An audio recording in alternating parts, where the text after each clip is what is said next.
Hey guys, welcome to another show of Indigenous podcast tonight. Tonight, again, we got another special treat for you. We have a very interesting video game simulation, which is going to be between Spaniards and natives. And why we're doing this is because a lot of historians talk about how it was a lot of Spanish superiority against Aztecs and the Incas. For example, the fall of Tenochtitlan, the fall of the Incan Empire. It's always the Spanish that are talked about, but no one really talks about a lot of the native support that they had. For example, the Tlaxcalans. I apologize for butchering that, Juan. I butcher it myself. And dude, I fucking have the ancestry and I butcher the word sometimes. I'm learning. It's a hard word, man. Yeah, it is a very hard word. And the Incan Empire, where they also had natives as well, a lot of them, despite what you hear. And again, this is my history, so I'll talk about it. Despite what you hear when they say that it was 80 Spaniards versus hundreds or thousands of Incas, the Spaniards had help. No matter what you read, they did have allies with them. And if it wasn't for those allies on both sides, the Spanish would have been in deep trouble. So Juan, I'll let you take it a little bit. Right. So yeah, say like one thing I also hate is how these history books, like I said, they do downplay that native support, which the whole point of this video is to demonstrate how if there was no native support, they wouldn't have won anything. That's the thing. Because the Tlaxcaltecas did, I would say 95% of the fighting. Like you barely had 1,300 Spaniards there at the battle for the fall of Tenochtitlan, and you had 80,000 to 200,000 Tlaxcaltecas. You can't tell me that 1,300 men with a couple like little rifles, like little musket things that take forever to reload, are really making that big of a difference. They're not. It's the chain of events that they incited.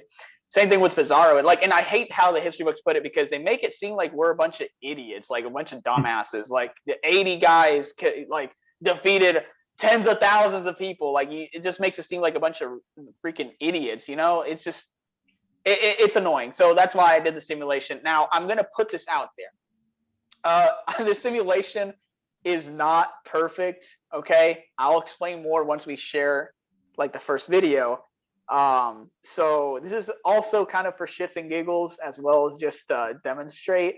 So don't take it too personally if you're pro Spanish and all that and you like to ride them.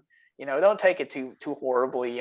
But I'm just throwing that out there. Yes, I'm aware because I already know the haters are gonna be like, "Oh my god, it's not a perfect simulation. It's a video game. Right, it's not." But yeah, I know it's not. But that's not the whole purpose of this. This is half serious, okay? So yeah. Yeah, sorry guys, we won't be able to supply this conquistadors with their killer dogs and their disease-covered blankets. Yeah, sorry about that. Well, I think the British had a lot of that, but yeah, the Spaniards. I wanted to add on to that because some people do argue against diseases and Spaniards not knowing that they brought diseases with them. Okay, if you're coming to a continent and you see like natives dying because of diseases, when you bring more settlers onto the continent, you pretty much know that more native people or more, indigenous people on the continent are going to die because those people that you're bringing across the continent have the diseases too. Right, and like, okay, so like the Spaniards knew what they were doing, man. Like like they had these diseases back in Europe on a low level scale because a lot of the population had immunity to them at this point. And then they meet the natives. The natives were just fine. They come back after a period of time and they have thousands dying. It's not hard to connect the dots. The Spanish weren't stupid, dude. They knew what they were doing. And there's plenty of documented cases where the Europeans in centuries before the Spanish conquest used biological warfare. They knew about it. Why?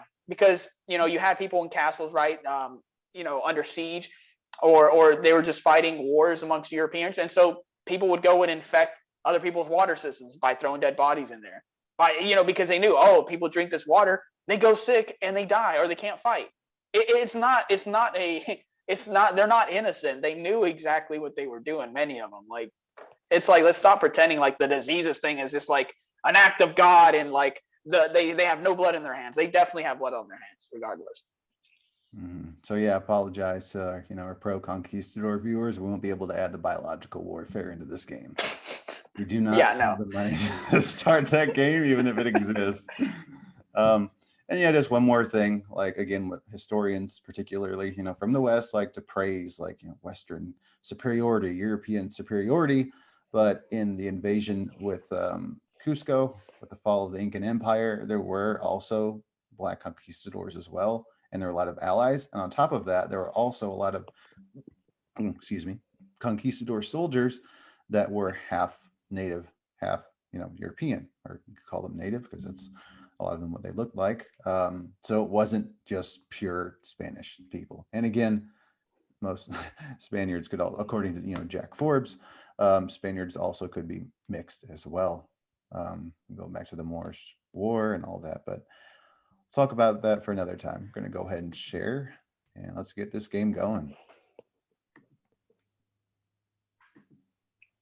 All right, so before we start the simulation, I'm going to say that we got a lot of these numbers again from an online source. So I gave the Spaniards their max strength. Okay, I stripped them of their Tlaxcaltecas allies. They're not here. Okay, it's just the Spaniards versus the natives versus the Mexico or Aztecs, right?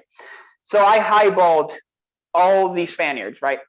The formula I came up with was because you can't put thousands upon thousands of units in this type of game, otherwise it'll lag, is I had the formula of 1 unit equals 10, so 10 units equals 100 soldiers, right? So for the Spaniards, I gave 1,300 men, which is a highball estimate of how many there were. So that's going to be 130 units on here. I gave them 10 more units or 100 cavalry lancers. I upgraded them to H2 in this game, so they have upgraded rifles and armor. And then the estimates gave them 16 cannons. If I followed the formula, I would have only given them 2 cannons, but since I wanted to be generous, some people don't cry foul, I gave them literally 16 cannons. And then for the Aztecs or the Mexica, the low ball figure for their number was 80,000. Okay, I couldn't fit 8,000 units on here without it like being inoperable. So I only put 800, signifying 8,000. So a tenth of their strength versus the max projected strength for the Spaniards. And you're going to see what the result is if the Spaniards don't have their Tlaxcalteca allies, just to highlight this. So you can go ahead and continue with the video, Marcus. I'm pretty generous, my friend, with a nice extra package of soldiers got. Right, the cannons make a big deal, man. I gave them a lot of cannons. Gracious, my bad. And just before we start, I just want to let you guys know this book here, which is called A Conquistador. This book talks about how the conquistadors had the natives that they either enslaved or worked for them. They were the ones that were carrying all the supplies, the cannons, field pieces, all the weapons.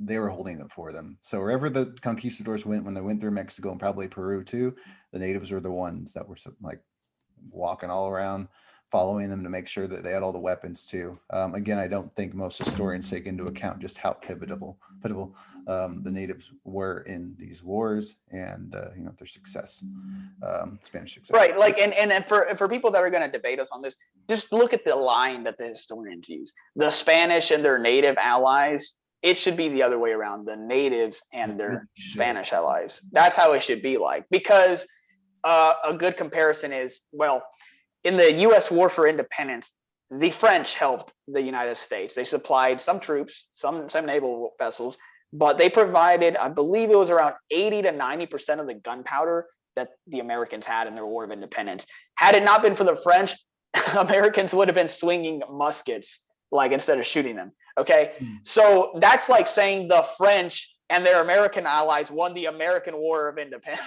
Like that's how ludicrous it sounds, because the Spanish involvement wasn't that much. Like I said, that's what toppled the Aztec Empire was the Tlaxcaltecas, really, not really the Spaniards themselves doing the bulk of the fighting. The bulk of the fighting was done by the native allies. That's what we're highlighting here. Okay, yes, at the end of the day, we know the Spaniards won. We know that they conquered things, right? We know that they got ousted centuries later with these independence wars, right? But our whole purpose of this is to show if you take the native ally involvement out, they would have never been able to do anything. So anyway. Yep, I'll take it from here. So we're going to start. And Juan, I love the temples you used, man. Oh, thanks, man. Yeah, I just did like a really generalized type of Tenochtitlan design. Very cool. So yeah, it's pretty funny. I put it in an island on a lake. It's pretty funny. I loved it. So I just moved all these men like together to attack in mass, right? Just a charge to the enemy's forces. Yeah. So the guys in red are obviously the Spaniards. The Spaniards. Yep.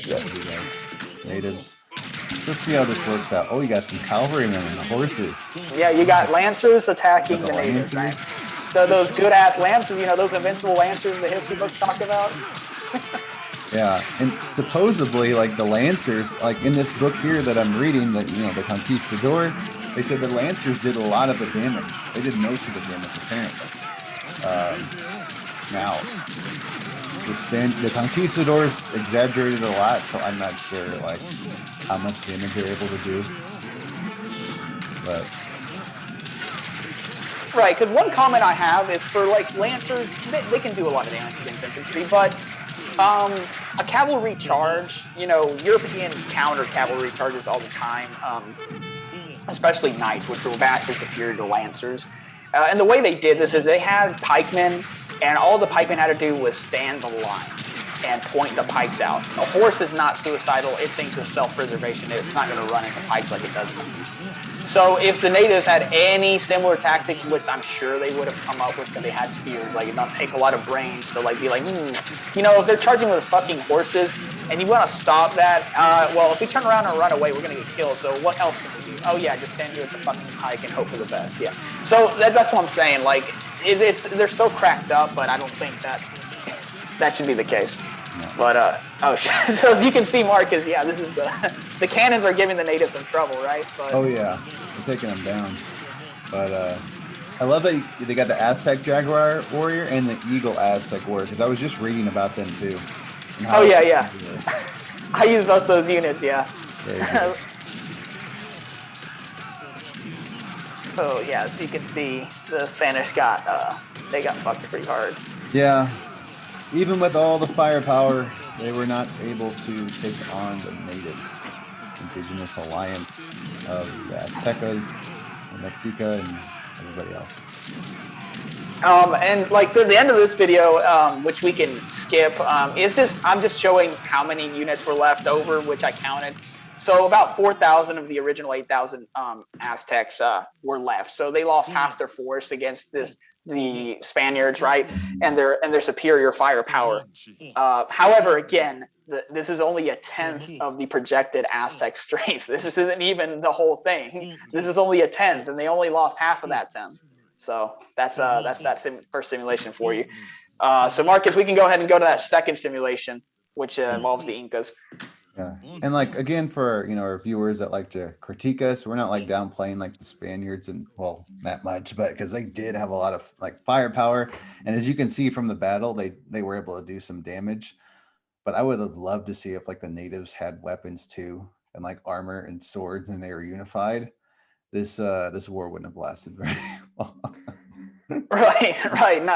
Not at all, man. Not at all. So yeah, I mean, of course, the Spaniards, like I said, they had a really, really good firepower. But I mean, I also think it's over-exaggerated because they had really these guns were not really that advanced. Like people act like they were like AR-15s or something. Like they were muskets, bro. And so they took forever to reload. The cannons take time to reload. They can't just keep firing and firing. Like you have finite ammo. Like you don't have unlimited. The Spaniards didn't have unlimited ammo.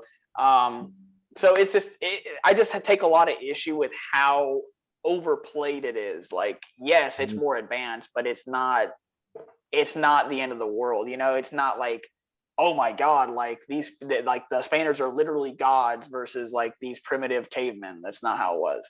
Nope, it was not. And I think that's the problem with a lot of North American history, is that like everyone thinks that when they think of Native American, they think of like teepees, people in teepees with primitive weapons, and the Macahuite was not a primitive weapon. I mean, that was a genius creation, man. Like obsidian blades on a wooden paddle. Like the paddle can be used to knock people out just for blunt force trauma, and then the obsidian was even sharper than steel. It could cut you open right up, and you would just bleed out like hemorrhaging, right? Mm-hmm. So like these were really good like weapons. The Aztecs again had armor. I bought a piece, like Ishkapili, like it has, it could block sword slashes. Like I study a lot of European warfare and armor.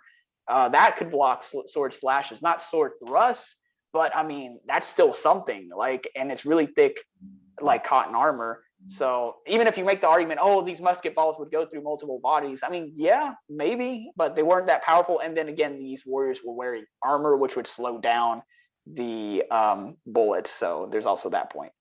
But anyways, Mark, we can move to that Incan video. I know you really want to watch that one. Oh, that's yeah. your people. You know it. So before we started, so this is what I did. So this isn't the whole Incan war or anything. This is just Pizzaro with his 168 men, right? That the history books projected versus the emperor and his 6,000 warriors when they met, right? So I'm just showing how what was said is kind of ludicrous if you don't have any other native backing that with Pizzaro, because I'm kind of doubting he really took the cake here just by himself and his men. So what I did with Pizzaro was, because even with the formula, he would have been grossly understrained. So what I did is I gave Pizzaro, keep in mind the history books say 168 men, 62 horses, 108 infantry, something around there, right? I gave him 300 cavalry, 500 infantry, 5 cannons, which the history books didn't even say he had cannons. I gave that to him. And then I put Pizzaro himself versus the 6,000 Incan warriors. And this is what happens. Let's go. Mm-hmm. Also, ladies and gentlemen, this is called the Battle of Catamarca. I know it's kind of a hard word to remember, but that was the battle that took place. So yeah, let's get this going. Let's see. You might enjoy this a lot, Marcus. Oh, I'm looking forward to it. Some retribution. Finally. You like the design, man? Oh, I love the design. I love the buildings, the ground. Oh my gosh. Yeah, this is all Incan stuff right here. So see, they have lancers, right? They have lancers, they have swordsmen, they musketeers, the cannons. My glasses on for this. So I was just bringing in all the formations. Thank you, man. This is great detail and everything. So yeah, I already know we're already triggering some people. No, probably, but they'll get over it. Are those birds or emus? yeah. They're just well, I like the closest map I could find was Pampas or something. So there wasn't an actual Peruvian map. So like there are llamas in this map. I see a llama. Yeah. So that's why. So that's why I had to kind of give it a makeover too. Nice. I thought this venue was like taking place in Australia for a second. But as you can see, the Spaniards got absolutely annihilated. You did good work. And I think in this scenario, the Incans lost about 3,000 men in this one, so half their strength. But again, that was because I grossly gave Pizzaro an overstrength amount of men and resources than what he actually had. Had I given him what he actually had, I doubt the Incans in the simulation would have even lost like 100 men, to be honest. So, oh yeah, that's pretty much it with that. With these simulations, I was just moving the formations around to get a count, so I can see how many was left over. So yeah, that is what's on there. One thing I'm going to bring up is because people talk about armor, right? I've studied a lot about European armor. Okay, I'm a huge fan of European plate armor, 15th century plate armor to be exact. I want to get my own set one day. I have this really badass like black Germanic looking European armor that I want to buy because I'd look like a total beast. But so here's the thing. Armor is a big deal. Armor is definitely a big deal. However, the Spaniards, from what I've seen with a lot of pictures and artwork and what I've read in the history books, they didn't go to these places wearing full plate armor. You could convince me that they were wrecking thousands of natives with lancers or people, if they were on horse with the lance like a knight, full plate armor. You could convince me somewhat with that, right? But they weren't wearing that. That would have been really cumbersome in that environment.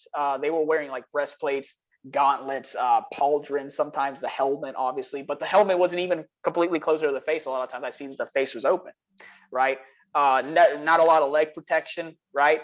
So it's like they're not invulnerable because why? Because the natives had slings that could go dozens of miles per hour, like these rocks that they would use this on the slingshots. They had arrows. They still had the macaweed and these other cutting weapons. They could have cut their legs. They could have shot them in the face. They could have hit their neck if they didn't have neck protection. The horses probably weren't armored. They could have killed the fucking horses to stop the charge. So there's so many ways to overcome what the Spaniards have. So I'm not denying they had an advantage with their armor. They did. However, they weren't European knights in full plate.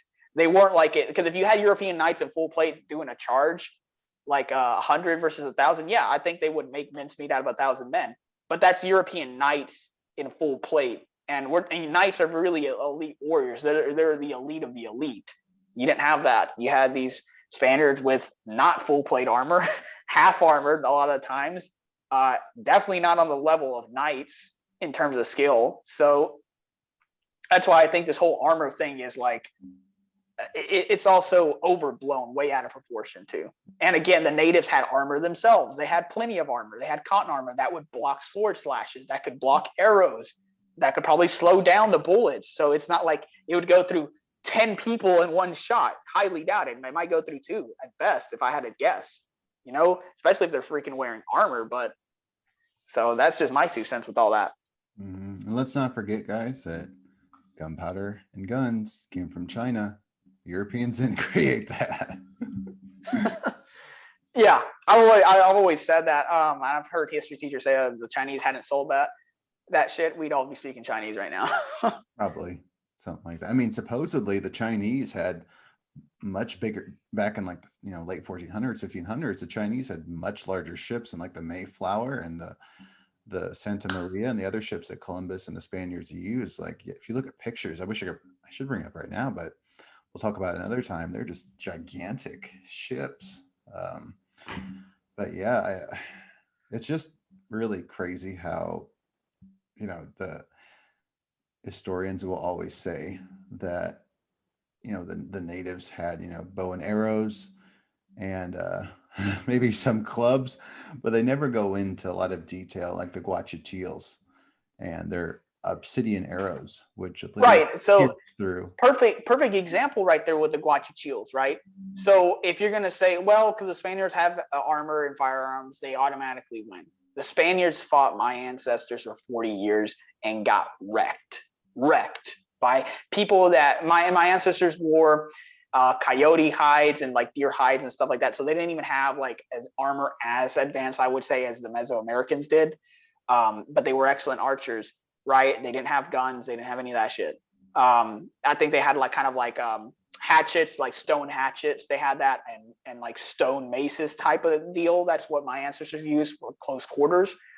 And they still absolutely wrecked the Spanish, who were on horses, armored up, had their rifles, all that shit. So again, and they wrecked the Spaniards that had their Tlaxcalteca allies too, and all these other native allies. The Guachicol wrecked all of them. So again, that's a perfect example to show that just because you have superior armor and technology doesn't always work, especially because people act like the Gap was like, oh my God, it's like the Gap was like they had AR-15s, like these people had clubs. Like, it's like, that's not how it was. Also, I want to add on to what I said. Cannons also came from China. Now, obviously, when the Europeans and the Spanish, acquired these guns, they made their own innovative adjustments for the guns and the cannons to be more, I guess you could say, more useful. Yeah, and deadlier. More intimidating, of course. So I'm praising them for that. Obviously, that's freaking impressive. I'm jealous. I'll always be a little bit jealous that I wish we had guns as well at the time of ancestors. But yeah, I really. Oh, also, guys, look up the Chichimeca War. The Spaniards. That was the war where the Spanish had to give up. They literally waved the white flag and said, "You guys, win. Let's give a peace treaty." And for some reason, the Guachicils took it. So not Guachicils, Chichimeca. No offense to your ancestors. You guys are all great. Yeah, I know. We didn't do it by ourselves. We had plenty of other Chichimeca allies too. We were the big bulk of the fighting force, but there was other groups that helped. Oh yeah, yeah. So again, it's whatever, some historians say, it's not always completely 100% accurate. So we're hoping that, you guys can learn a lot from our videos, our cute little game simulations. Yeah, we'll probably do more of these. If any of y'all have an actual, like a request for a video game simulation, just say in the comments or message us, because these are pretty fun to make, and they're funny as fuck, to be honest. Yeah, they're pretty funny. I know Juan had fun doing it. Yeah. So yeah, just give us some recommendations, and we will be creating an email soon. We have one set up so we can answer all y'all, guys' questions. Because I know we have a lot of requests for certain things, and it's just Juan and I, so it's hard to keep up and take notes. So we will be, we'll get an email set up soon. Anyway, guys, again, thank you guys for watching our videos, subscribing, recommending friends. About, Juan and I tell a little bit more truth of the story. We can't thank you guys enough. Juan, you want to say anything else? Nothing else. Like, again, thank you guys very much. We really appreciate it. This channel's been taking off well. Just keep helping us out so we can get more of this message out. So we'll see you on the next one, guys.